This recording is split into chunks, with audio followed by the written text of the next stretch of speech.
Hello and welcome to part 2 of my tutorial on setting up the FMC on the X-Plane 11 737-800 Zibo upgrade.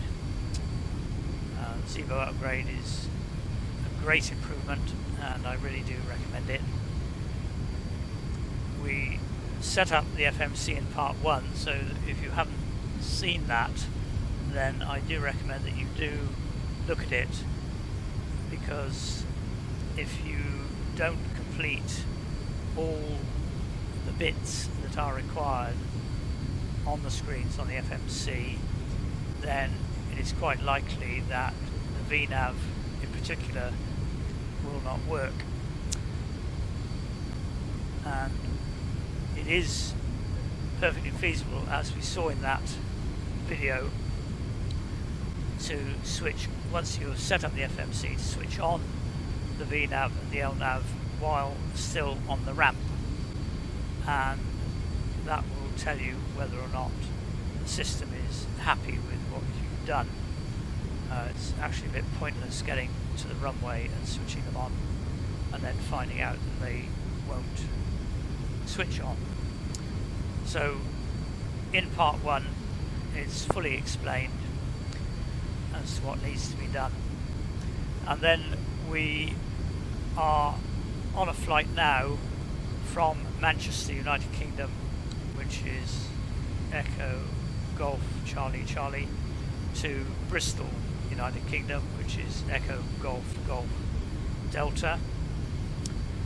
We've been following the waypoints as programmed, and what we're going to do in this part is to see how, or even if, the LNAV in particular can work on a tight turn. The VNAV hopefully will work for most of the time as well. So, but you do have to keep an eye on it. It's as I found on a recent flight where I was talking to the pilots, these FMC systems are all very well, but you do have to monitor them all the time during the flight, because if you have planned your speed and or turns incorrectly, the autopilot can lose it and flip out, in which case you will be flying off somewhere else without realizing it. So it is quite likely that you will have to intervene manually at some stage to put it right and then get it back onto a track to a waypoint and switch LNAV or VNAV back on. So this is what we're going to do. We're going to deal with the approach to Bristol and the landing at Bristol and see what happens. So let's go with that. We have now arrived at Retzi and are en route to Amral in 21 miles, by which time we should have reduced height to flight level 160. The other thing I want to do here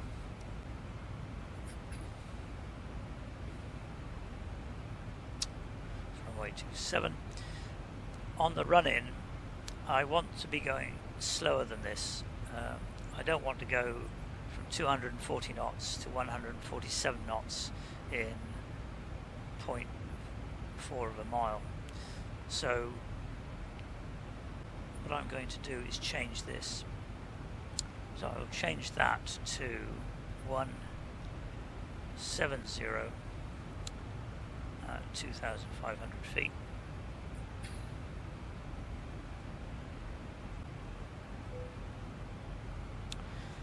And that one's only 1 0.8 miles away as well, so I'll put that in at 180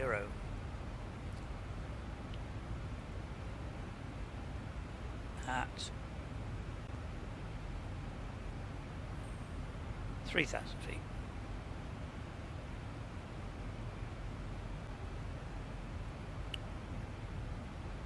Okay, so this is telling me it's going to come down from flight level 100 to 3,000 feet in 34 miles. That is supposedly possible because the FMC is not telling me it isn't, but I'm not particularly happy with it, so I'm going to come down lower than that. So I'm going to bring us down to 270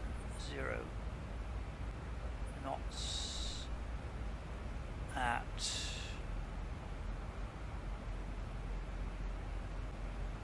8,000 feet. Okay, so that looks good. So going to be at 16,000 feet by Amaral, same by Numpo, and then down to 8,000 feet in a further 34 miles. So if I now execute that, it will change the autopilot so the autopilot knows what to do with it. So that looks alright, it hasn't come up with any errors.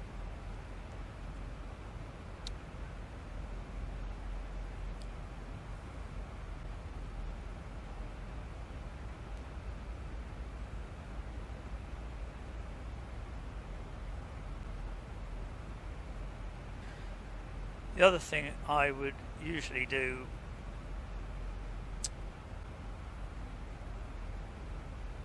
before we get into the approach phase is to set my auto brakes, which I normally put to 2.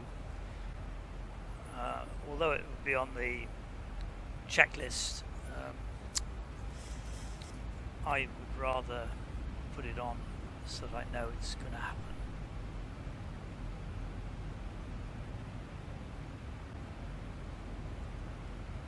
And you can see that, that white curved line there, which was out here somewhere, that is telling me that the autopilot knows that it's got to turn onto this new heading.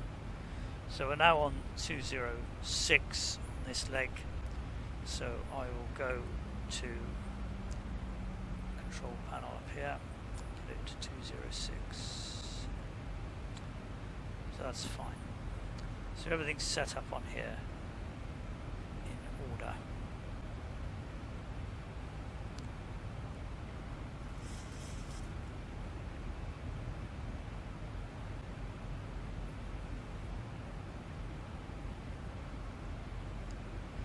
And again, you can see that once we get to Numpo, we're going to turn. We should be at flight level 160 by then, and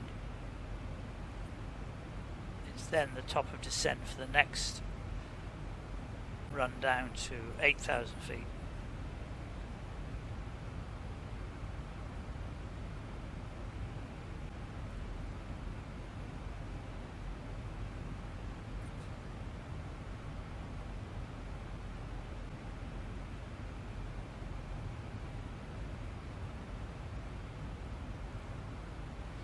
So really, there is not much to do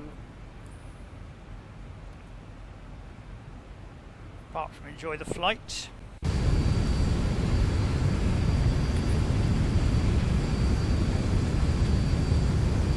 There's the River Severn over there, going down to the Bristol Channel.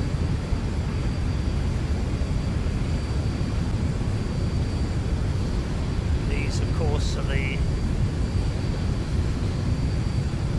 lowlands, hills of Wales, in the county of what was Monmouth, but is now Gwent. We have just passed a waypoint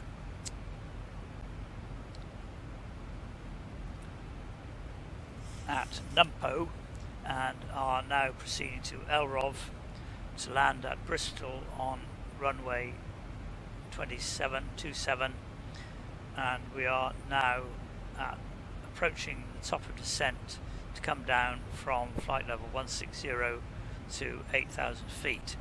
Ahead of you, you can see the River Severn just beginning to open out into the Bristol Channel.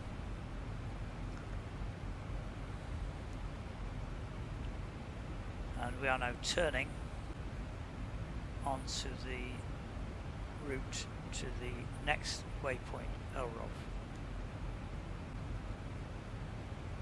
And in just a moment, the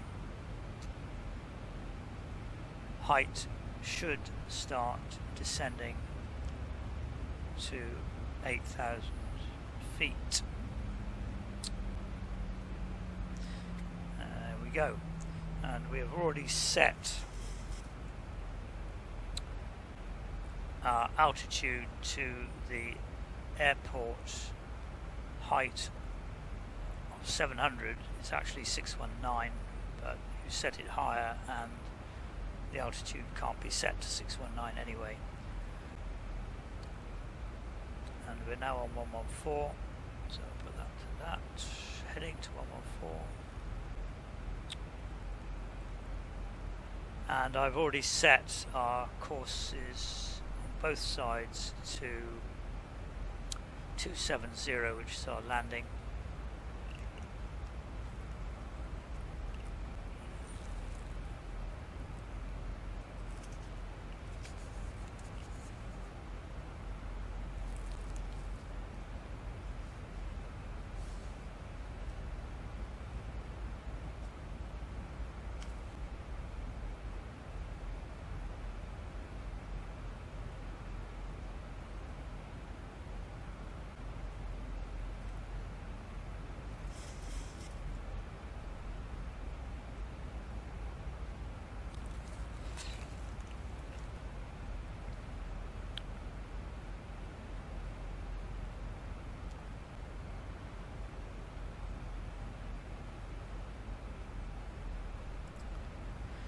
The interesting thing with the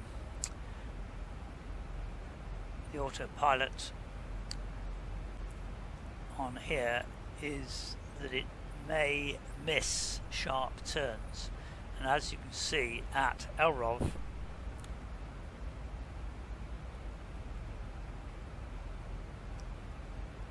we are going to be turning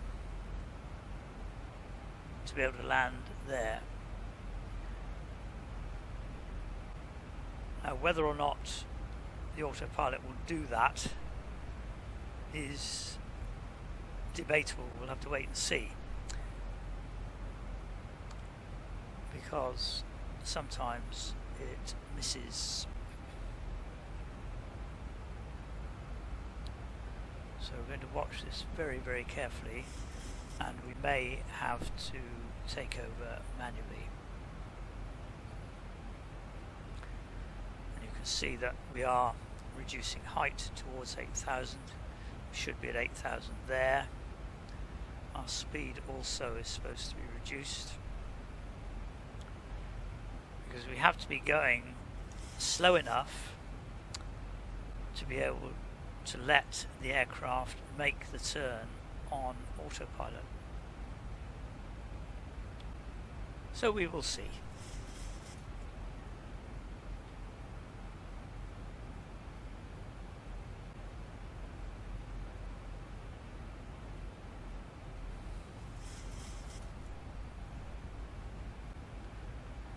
Down.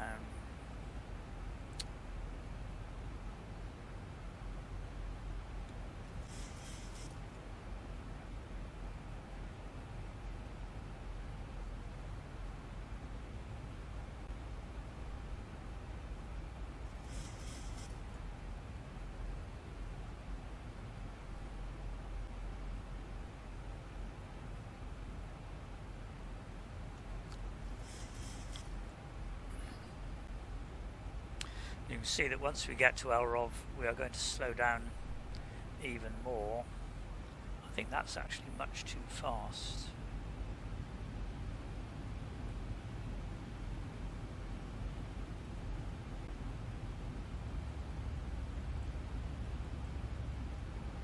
So I'm going to change it. Execute.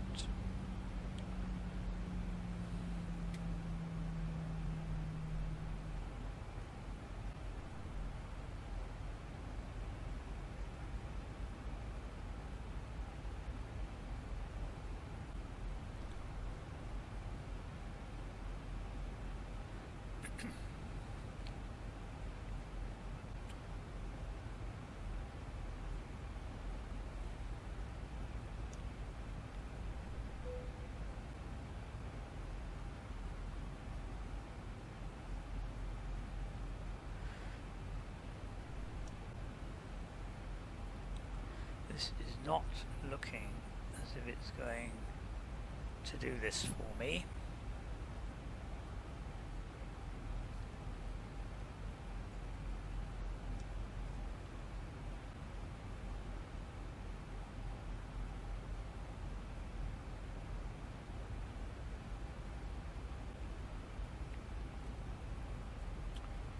No, it's going to miss it. Oh no! Wow, it's picked it up. But will it keep it?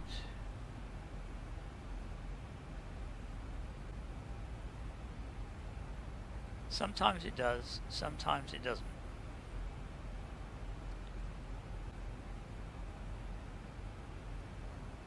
If that line there starts coming back before it picks up the purple line again, then we're going to have to intervene.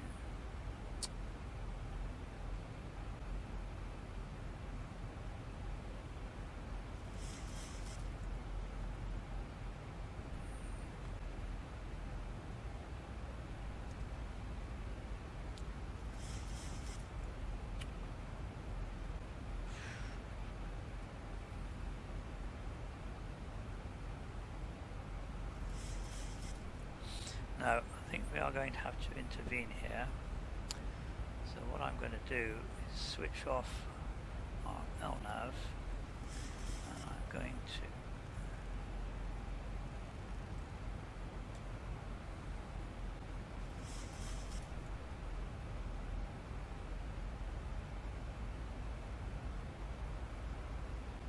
bank angle, bank angle.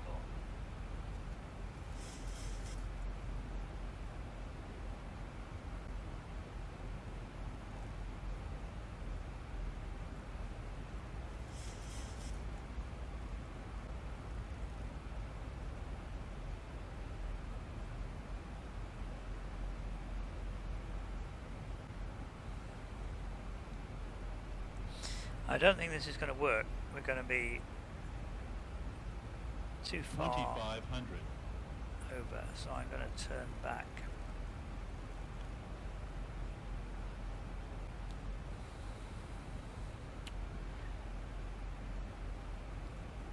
And apparently this does happen.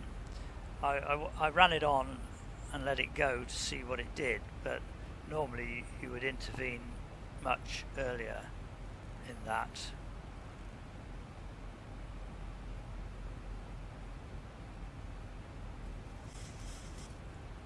See, we are here and we need to be there.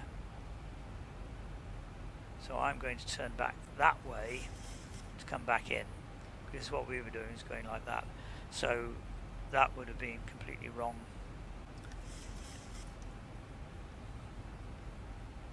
So we'll just keep on turning until we get up to about 020.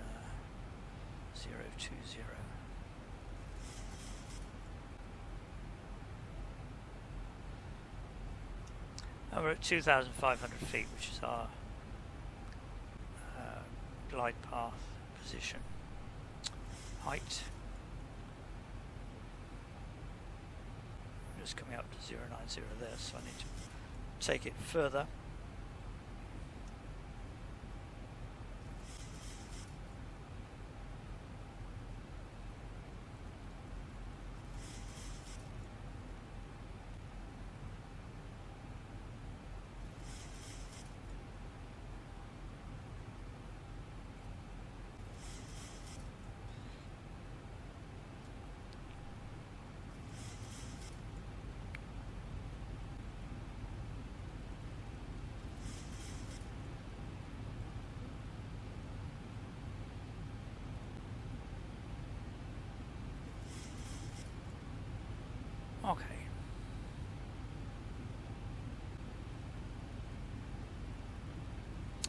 take it on about 080, take us back out again, so that we have a nice glide path.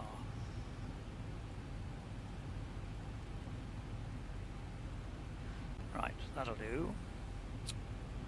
And then our speed is under 200.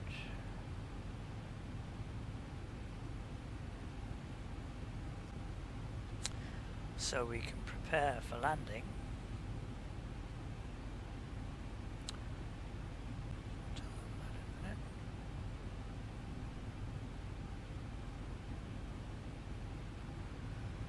So to prepare for landing, I'm going to need to put landing lights on. I'm going to make sure my auto brakes are on.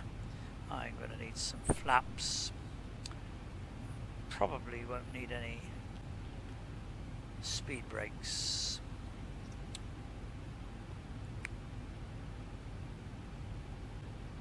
Right, so on the plan view, sorry.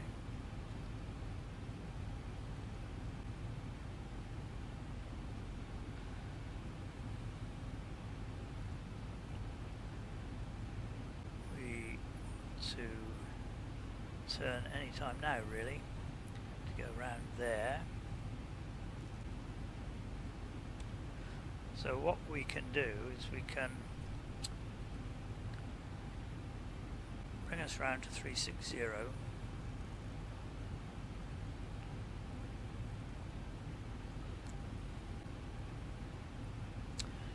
and we're still operating the VNAV, so that's fine. So we want to get in a position where we can pick up the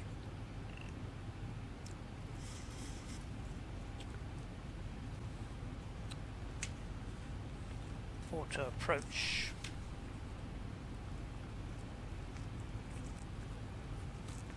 Which I need to put in. And Bristol is 110.1. Do that now.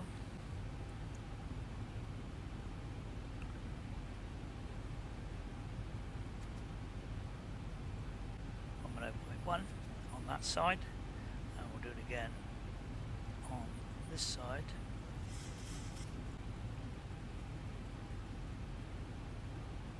So we have both navs set.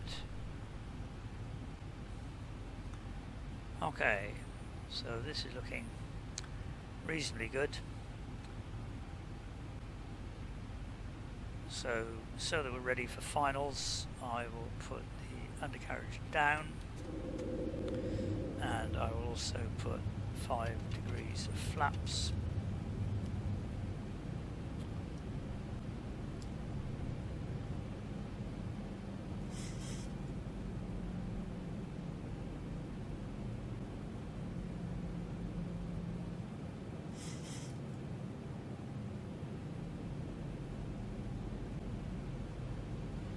Switch this one to plan at this stage.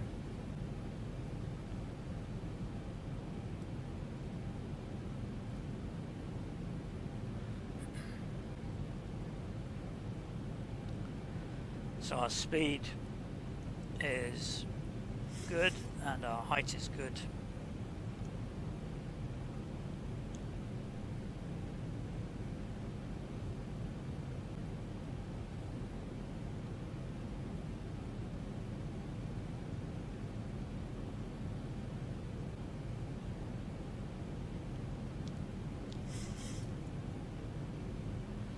So I'm going to see if it will pick up the LNAV again.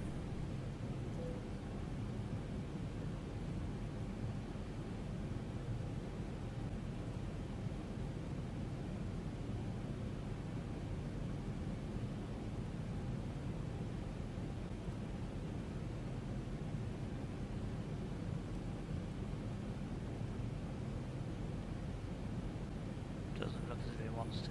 No, it's switched it out. Okay, so we'll now turn on towards 270.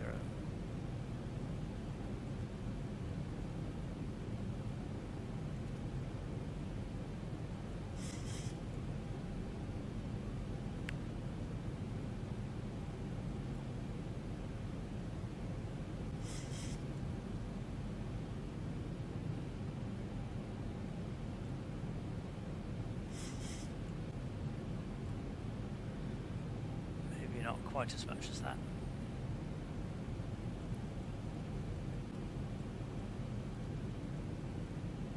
Some more flaps.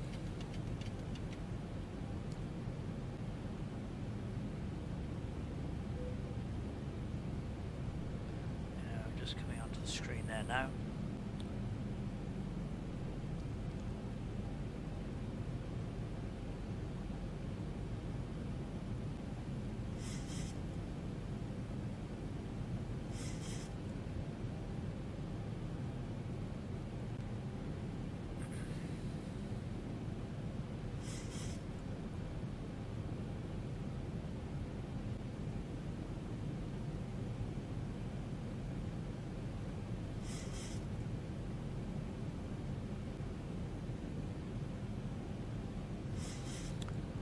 Okay, coming on to finals, so landing lights on.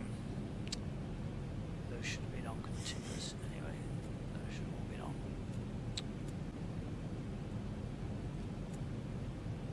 Okay.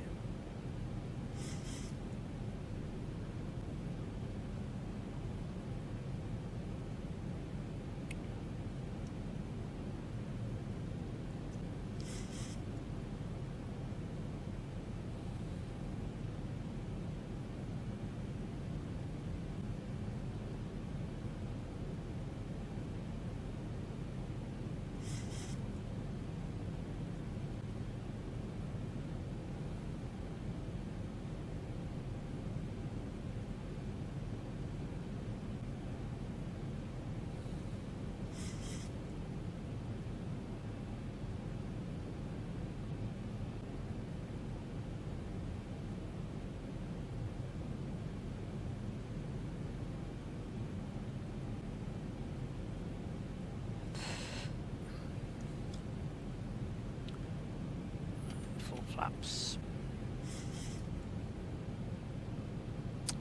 Just check that's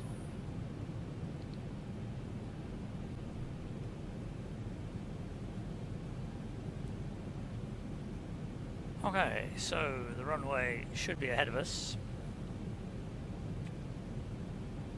somewhere over the hill.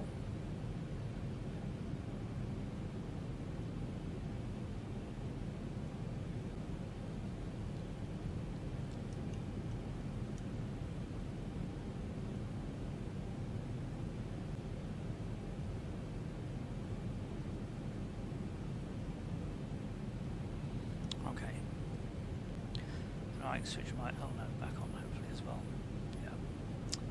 There we go. Right, so we're now back on the LNAV for the approach, which is fine.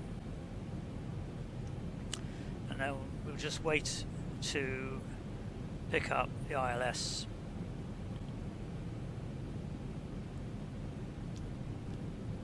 At which point we will press app and have an auto approach.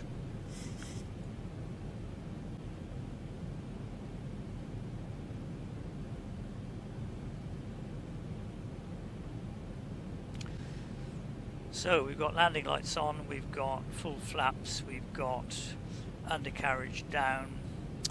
Just need to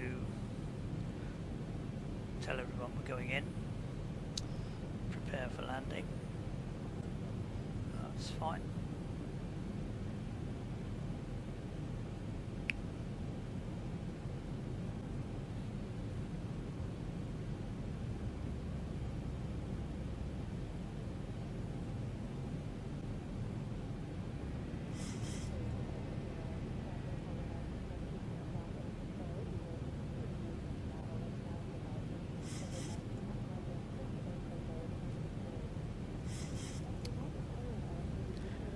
There is the runway. 2 whites, 2 reds. So that's fine. So all I have to do now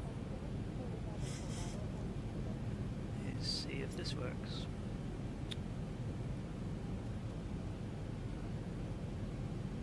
Nice switched it on, and we are beginning to descend. So the approach autopilot system is working.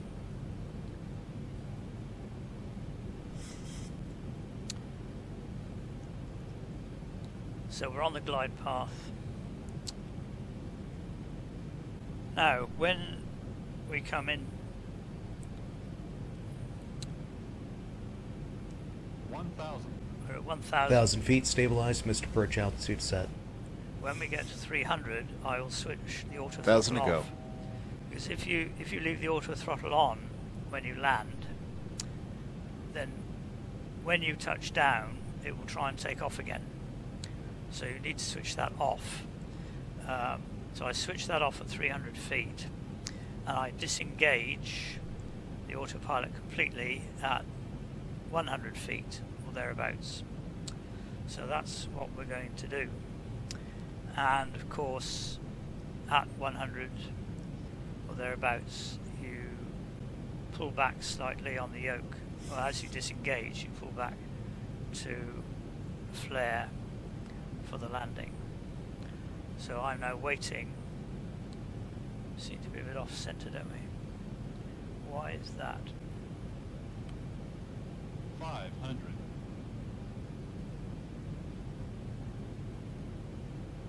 400. It's off center. 300. 200.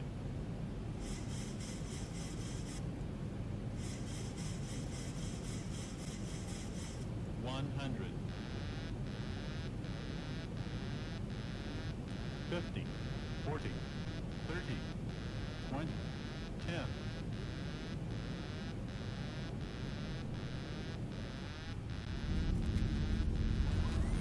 Reverse thrust.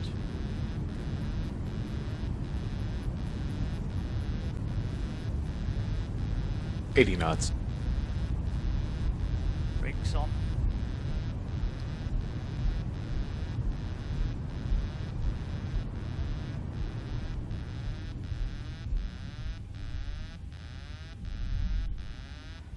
Not a very good landing. I'm not quite sure why the ILS system is slightly untrue. But there we go. These things happen. That's why you have to monitor it all of the time.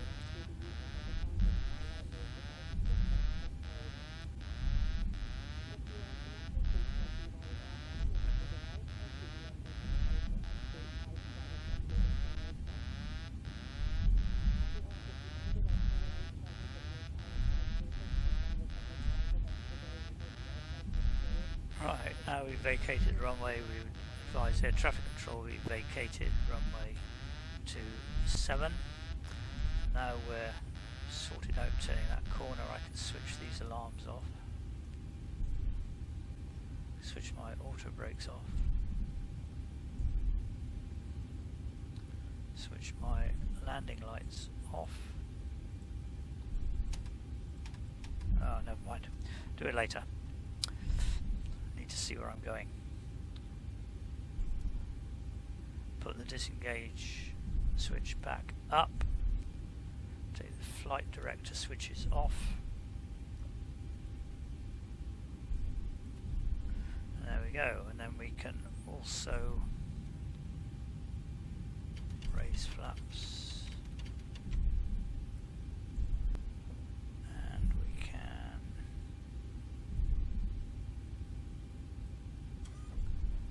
take that off.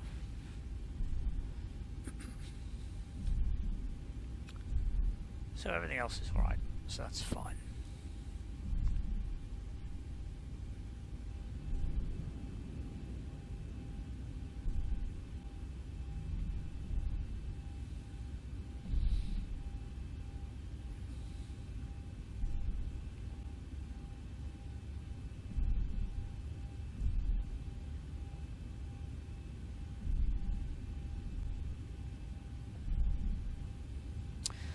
So we had a bit of a problem coming in. I had to switch off the LNAV and take over manually for the landing.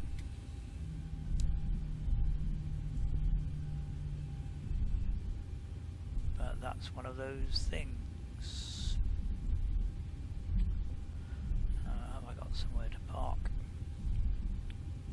Probably not. Oh, there's one there.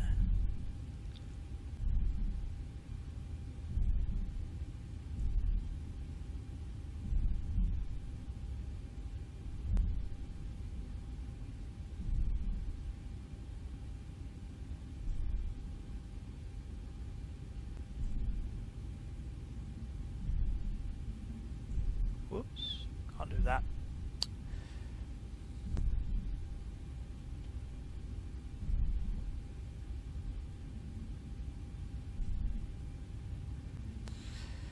That's the advantage of air traffic control, they'll tell you what to do.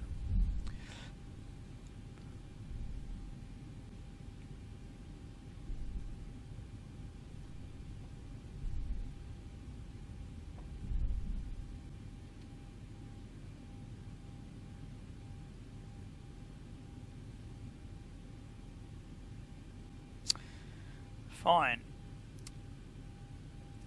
Brakes on, and then deal with all the close down.